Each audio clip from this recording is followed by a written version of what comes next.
Bismillahirrahmanirrahim. Assalamualaikum warahmatullahi wabarakatuh. Alhamdulillah hamdan katsiran thayyiban mubarakan fi kama yuhibbu rabbuna wa yarda. Wassalatu wassalamu ala man la nabiyya ba'da. Amma ba'd. Para siswa SMA Plus Liwaul Furqan, alhamdulillah kita bersyukur kepada Allah Subhanahu wa taala pada kesempatan yang penuh berkah ini, insyaallah kembali kita bisa melanjutkan pembelajaran fikih ibadah kita. Mudah-mudahan Allah Subhanahu wa taala selalu memberikan kepada kita semangat, kesungguh-sungguhan, kesempatan, kemudahan untuk selalu menuntut ilmu. Dan semoga Allah Subhanahu wa taala juga selalu memberikan kepada kita kemudahan dalam memahami ilmu-ilmu yang kita pelajari, memberikan kita manfaat, keberkahan serta tambahan ilmu yang menjadikan kita semakin bertakwa kepada Allah Subhanahu wa taala. Salawat dan salam semoga senantiasa tersampaikan kepada junjungan kita Nabi yang mulia, Nabi Muhammad sallallahu alaihi wasallam, juga kepada keluarganya, kepada para sahabatnya, dan kepada orang-orang yang senantiasa mengikuti jejak sunnah beliau hingga hari kiamat. Allahumma la sahla illa ma ja'altahu sahla wa anta taj'alul hazana idza syi'ta sahla. Rabbi shrah li sadri wa yassir li amri wahlul 'uqdatam min lisani yafqahu qawli. Rabbana zidna ilman warzuqna fahman. Ahibati fillah, para siswa SMA Plus Liwaul Furqan, mari kita lanjutkan pembahasan kita yang masih berkaitan dengan wudu. Dan alhamdulillah pada kesempatan kali ini kita akan membahas tentang pembatal-pembatal wudu. Mari kita simak, mudah-mudahan bisa mendatangkan manfaat dan faedah untuk kita. Al-mas'alatus sadisatu, permasalahan yang keenam, fi nawaqidhihi, yaitu pembatal-pembatal wudu. Wan nawaqidu, dan nawaqid, hiyal asya, adalah segala hal allati tubtilul wudu'a, yang dapat membatalkan wudu, wa tufsiduhu, dan merusaknya. Wa hiya sittatun, dan ada 6. Al-awwal al-khariju minas sabilaini, yang pertama adalah segala hal yang keluar dari dua jalur, yaitu kemaluan dan dubur. Semua yang keluar dari dua jalur ini, maka apapun yang keluar membatalkan wudu. Aimin makhrajil baul, yaitu dari tempat keluarnya air kencing, wal ghaid, dan kotoran, wal kharij, dan yang keluar, imma an yakuna baulan, baik berupa air kencing, au ghaitan atau kotoran, au manian atau air mani, au madhiyan atau air madhi, au dami istihadatin atau darah istihadah, au rihan qalilan kana au katsiran, atau berupa angin kentut, maksudnya ya, qalilan sedikit, kana au katsiran maupun banyak. Liqauli ta'ala, hal ini berdasarkan dengan firman Allah Subhanahu wa taala, au jaa ahadum minkum minal ghaid, atau salah seorang dari kalian kembali dari tempat buang air kakus. Wa qauluhu sallallahu alaihi wasallam, dan juga berdasarkan sabda Nabi sallallahu alaihi wasallam, la yaqbalullah salata ahadikum, Allah tidak menerima salat salah seorang di antara kalian, idza ahdatsa, apabila dia berhadas, hatta yatawaddoa, sampai dia berwudu. Waqad taqaddama, dan penjelasan ini telah lewat. Wa qaulihi sallallahu alaihi wasallam, dan juga berdasarkan sabda Nabi sallallahu alaihi wasallam, walakin min ghaitin au baulin au naumin, akan tetapi karena buang air besar, buang air kecil, serta tidur, maksudnya pembatal wudu. Wa qauli sallallahu alaihi wasallam, dan juga berdasarkan sabda Nabi sallallahu alaihi wasallam, fi man syakka, tentang orang yang ragu, hal kharaja min hurih, aula, apakah keluar darinya angin atau tidak, yaitu orang yang meragukan kentut apa enggak sih, itu maksudnya. Fala yansarif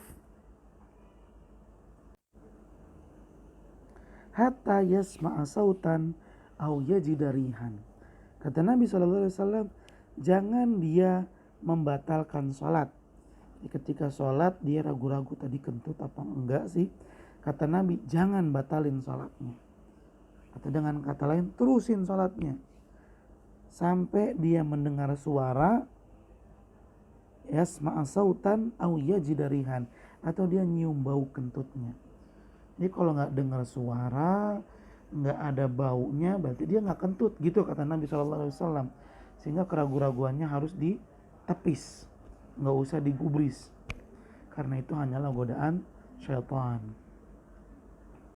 Atsani, yang kedua, khurujun najasati min baqiyatil badan, keluarnya najis dari tubuh selain dari kemaluan dan dubur. Ya, keluar najis tapi bukan dari dubur dan kemaluan, karena kalau yang keluar dari kemaluan atau dari dubur itu jelas membatalkan apapun yang keluar. Ya. Nah, ini sekarang ada sesuatu yang keluar berupa najis tapi tidak dari kemaluan atau dari dubur. Bagaimana itu hukumnya? Hukumnya membatalkan wudu. Fa in kana baulan aw ghaitan, apabila yang keluar adalah air kencing atau kotoran, bagaimana caranya air kencing sama kotoran keluar dari selain kemaluan dan dubur? Ada. Semoga Allah memberikan kita kesehatan dan untuk keluarga kita. Beberapa orang nggak bisa buang hajat dari duburnya, sehingga perutnya dioperasi, dibuat anus buatan untuk buang hajat. Nah, ini kata ya penulis, kalau yang keluar berupa air kencing atau kotoran, naqadha mutlaqan, maka batal wudunya secara mutlak, nggak ada alasan, pokoknya batal, lidukhulihi fi nususis sabiqah, karena keumuman dalil yang terdapat pada pembahasan sebelumnya. Wa in kana ghairahuma, apabila yang keluar itu bukanlah kencing atau kotoran, kadami wal qai, seperti darah dan muntah, fa in fahisha wa kathura, apabila fahish wa kathura, kotor, fahish wa kathura, dan banyak, fal aula an yatawadda'a minhu, maka yang lebih utama hendaklah dia mengulangi wudu, amalan bil ahwat, sebagai bentuk kehati-hatian. Wa in kana yasiran, tapi apabila yang keluar sedikit, fala yatawadda minhu, maka tidak perlu wudu lagi, bil ittifaq, dan ini pendapat yang disepakati. Atsalis, zawalul aqli au taqtiyatuhu, hilangnya akal atau tertutupnya akal, taqtiyatuhu, bi igma'in au naumin, baik karena igma, yaitu pingsan, au naumin, atau karena tertidur.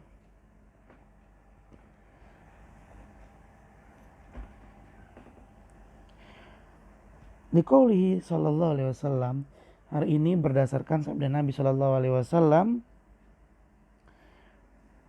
walakin min ghaitin wa baulin wa naumin,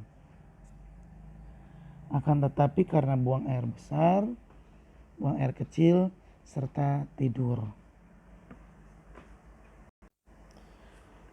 Wa qauli sallallahu alaihi wasallam, Dan juga berdasarkan sabda Nabi Shallallahu Alaihi Wasallam, al-ainu wikaun, al-ainu wika usyahi, mata wika usyah adalah pengikat dubur. Faman nama, maka barang siapa tidur, fal yatawaddo, hendaklah dia berwudu. Maksudnya bagaimana? Kalau matanya melek, orang nggak bakalan kentut dan dia sadar kentut apa enggak. Kalau dia kentut, batal wudunya.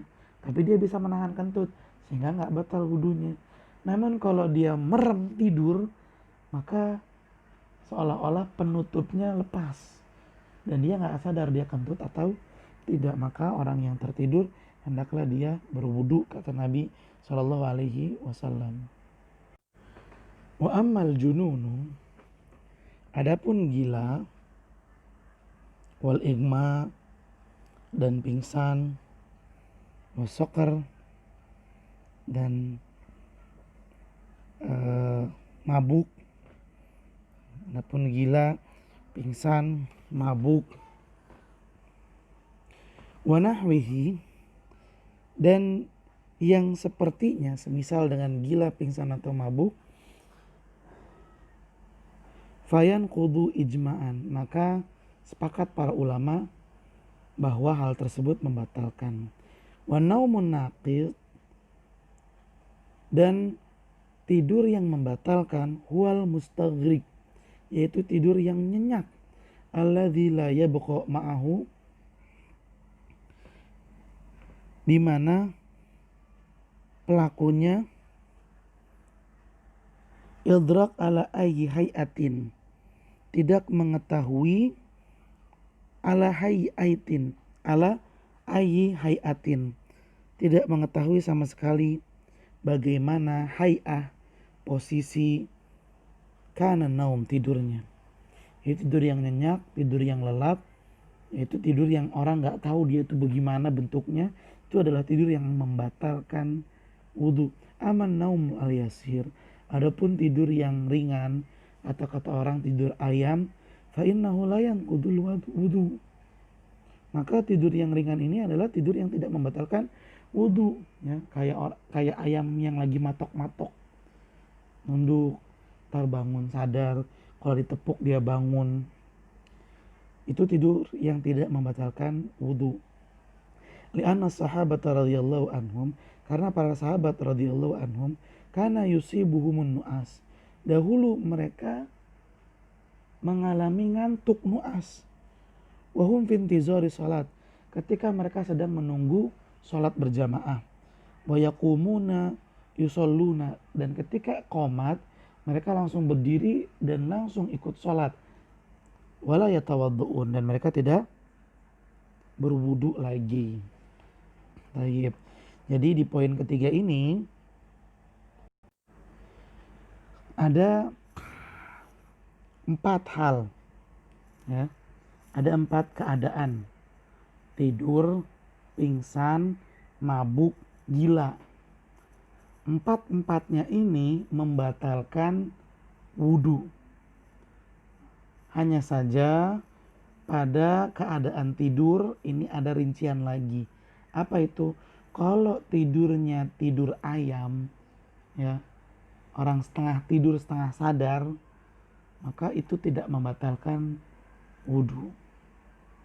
Tapi kalau tidurnya lelap, nyenyak, sampai dia nggak tahu bagaimana bentuk dia ketika tidur, atau sampai ngedengkur, ngorok, maka itulah tidur yang membatalkan wudu.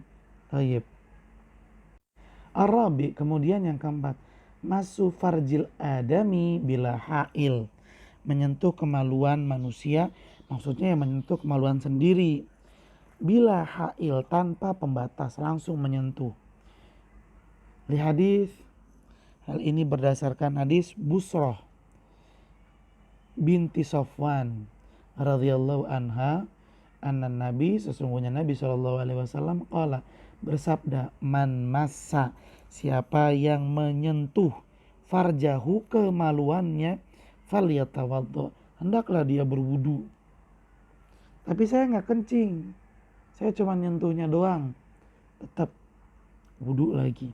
Wa fi hadis Abi Ayyub, dan berdasarkan hadis Abi Ayyub, wa Ummi Habibah, man massa farjahu falyatawaddo, siapa yang menyentuh kemaluannya maka hendaklah dia berwudu. Ya, hendaklah dia berwudu. Intinya memegang kemaluan tanpa penghalang. Jadi kalau pakai penghalang, mohon maaf, ini bukan ngomong kotor. Misalnya gatel ya, lalu dia menggaruknya dari atas celananya atau lewat kantong celananya, dan kulit tangannya tidak bersentuhan langsung dengan kemaluannya, itu tidak membatalkan. Tapi kalau bersentuhan tanpa penghalang, itu membatalkan. Al-khamis, yang kelima, aklu lahmil ibil, makan daging onta.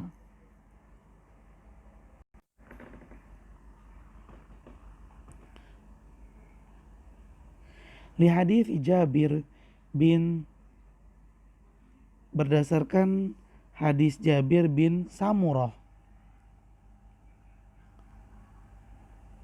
anna rajulan, sesungguhnya seseorang, sa'alan Nabi sallallahu alaihi wasallam, bertanya kepada Nabi sallallahu alaihi wasallam, ana tawaddu min luhumil ghanam, apakah kita harus wudu lagi karena makan daging gonam, daging kambing?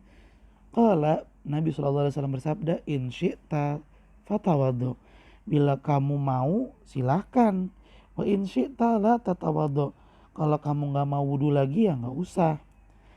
Qala, lalu laki-laki itu pun bertanya lagi, ana tawaddu min luhumil ibil, apakah kita perlu wudu lagi karena makan daging ibil, onta? Qala, Nabi SAW menjawab, na'am, iya. Tawaddu min luhumil ibil, berwudulah disebabkan makan daging unta. Ya, makan daging unta membatalkan wudu. Baik. Kemudian as-sadis. As-sadis, yang keenam, ar-riddatu minal Islam, murtad dari agama Islam. Liqauli ta'ala, berdasarkan firman Allah Subhanahu wa taala, wa man yakfur bil imani, barang siapa kafir setelah beriman, faqad habita amaluhu, maka sungguh telah gugur amalannya, termasuk diantaranya wudu. Wa kullu ma aujabal guslu, semua perkara yang mewajibkan untuk mandi, aujabal wudu'a, maka juga mewajibkan untuk wudu, ghairal mauti, kecuali kematian. Ya kan banyak tuh penyebab seseorang untuk mandi, seperti mimpi basah, seperti selesai haid, maka diwajibkan untuk mandi. Nah, perkara-perkara yang mewajibkan mandi juga mewajibkan untuk wudu lagi, kecuali kematian. Mati ini salah satu sebab yang mengharuskan seseorang untuk dimandikan. Tapi seseorang yang sudah mati gak wajib untuk wudu karena dia gak bisa wudu. Oleh karenanya ketika dimandikan, dia diwuduin dulu. Tayyib, kita lanjutkan pembahasan kita. Al-mas'alatus sabi'ah, pembahasan yang ketujuh, ma yajibulahul wudu, perkara-perkara ya, atau ibadah-ibadah yang wajib wudu dulu. Wa yajibu 'alal mukallaf fi'lul wudu lil umuril ati, seorang yang mukallaf wajib untuk wudu lil umuril ati, untuk amalan-amalan berikut ini. Al-awwal as-salat, yang pertama salat. Di hadis Ibnu Umar marfu'an, berdasarkan hadis Ibnu Umar secara marfu, la yaqbalullah salatan, Allah tidak menerima salat bighairi tuhurin, tanpa bersuci, tanpa wudu, wala sadaqatin min gululin, dan Allah juga tidak akan menerima sedekah yang hasilnya didapat dari secara haram, dari harta gelap. Kemudian yang kedua, atsani, at-tawaf bil baitil haram, melakukan tawaf bi baitil haram, di Ka'bah, fardhan, baik tawaf yang wajib kana au naflan, atau naflan, tawaf yang sunnah, li fi'lihi sallallahu alaihi wasallam, berdasarkan perbuatan Nabi sallallahu alaihi wasallam, fa innahu tawaddoa, sesungguhnya beliau berwudu, tsumma tafa bil bait, lalu beliau tawaf di Ka'bah, wa liqaulihi sallallahu alaihi wasallam, dan juga berdasarkan sabda Nabi sallallahu alaihi wasallam, at-tawafu bil baiti salatun, tawaf di Ka'bah itu sama seperti sholat, illa annallaha abaha fihil kalam, hanya saja Allah membolehkan untuk berbicara ketika tawaf, ya. Tawaf dan sholat dihukumi sama oleh Nabi Shallallahu Alaihi Wasallam karena kedua-duanya mengharuskan untuk wudhu dulu sebelum pengamalannya. Hanya perbedaan antara sholat dan tawaf adalah kalau sholat nggak boleh ngobrol, kalau sholat nggak boleh ngobrol, tapi kalau tawaf boleh sambil ngobrol. Tayyib. Kemudian yang ketiga, atsalis, masul mushaf bibasyaratihi bila ha'il, menyentuh mushaf, langsung bersentuhan kulitnya dengan mushaf, bila ha'il, tanpa pembatas.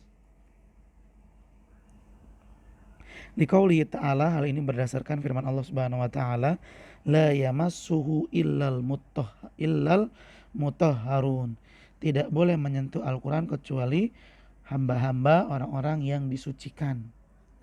Wa liqauli sallallahu alaihi wasallam, dan berdasarkan sabda Nabi sallallahu alaihi wasallam, la yamassul Qur'an, tidak boleh menyentuh Quran illa tahir, kecuali orang yang dalam keadaan suci.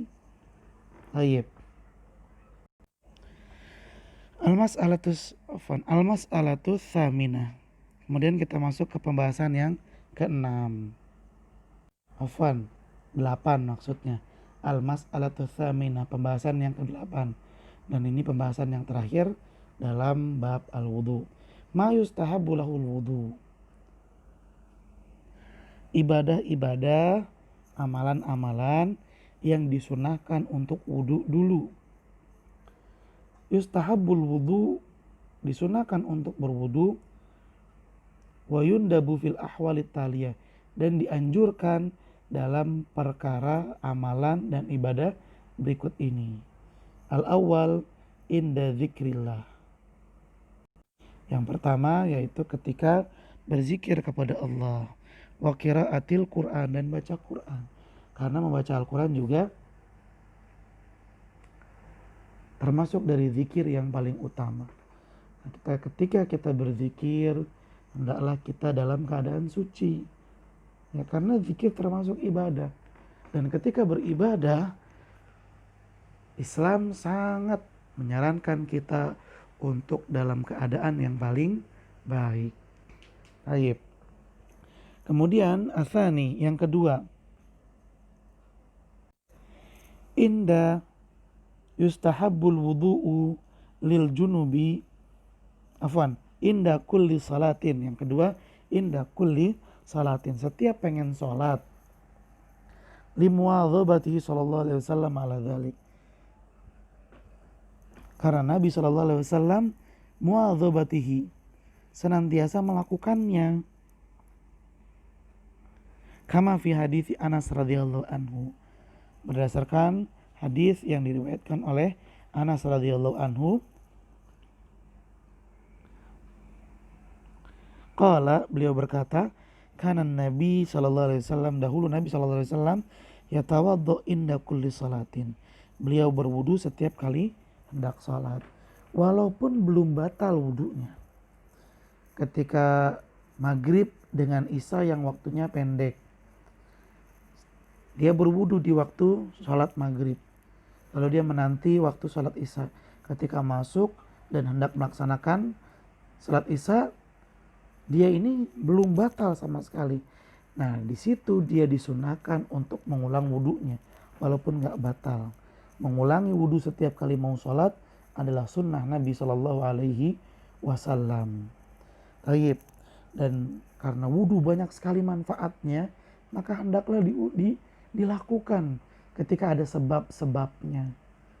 Nabi Shallallahu Alaihi Wasallam pernah mengatakan bahwa akan keluar bersama tetesan wudhu kesalahan dan dosa yang pernah dilakukan oleh manusia. Atau dengan kata lain, bahasa yang mudahnya, wudhu itu penghapus dosa. Maka orang yang banyak wudhu banyak mendapatkan ampunan dari Allah Subhanahu wa taala. Taib. Asalis, kemudian yang ketiga. Yustahabul wudu lil junub, disunahkan untuk berwudu bagi orang yang dalam keadaan junub. Idza arada an yauda ilal jima, apabila dia ingin mengulangi berhubungan dengan istrinya. Ya, mengulangi hubungan halal suami istri itu disunahkan untuk wudu dulu. Au arada naum, atau orang yang dalam keadaan junub ini pengen tidur. Misalnya terbangun di malam hari dan mendapati dia junub, celananya basah. Tapi dia pengen mandi, kayaknya gak mungkin sebab udaranya dingin. Maka pada saat itu dia gak perlu mandi, tapi disunahkan untuk wudu. Wudu. Ya, dia cebok, bersihin, kemudian dia wudu, silahkan tidur lagi. Awil akal, awil syurbi, atau orang yang junub pengen makan atau pengen minum, maka jangan langsung makan dan jangan langsung minum, tapi wudu dulu. Ini adab yang diajarkan oleh Rasulullah SAW kepada kita. Li hadits Abi Sa'id Al-Khudri, hal ini berdasarkan hadis Abi Sa'id Al-Khudri radhiyallahu anhu. Anna Rasulullah sallallahu alaihi wasallam qala, sesungguhnya Rasulullah sallallahu alaihi wasallam bersabda, idza ata ahadukum ahlahu, apabila salah seorang dari kalian mendatangi istrinya, mencampuri istrinya, thumma arada an yauda, lalu dia ingin mengulanginya lagi, falyatawaddu, hendaklah sebelum mengulangi dia wudu dulu.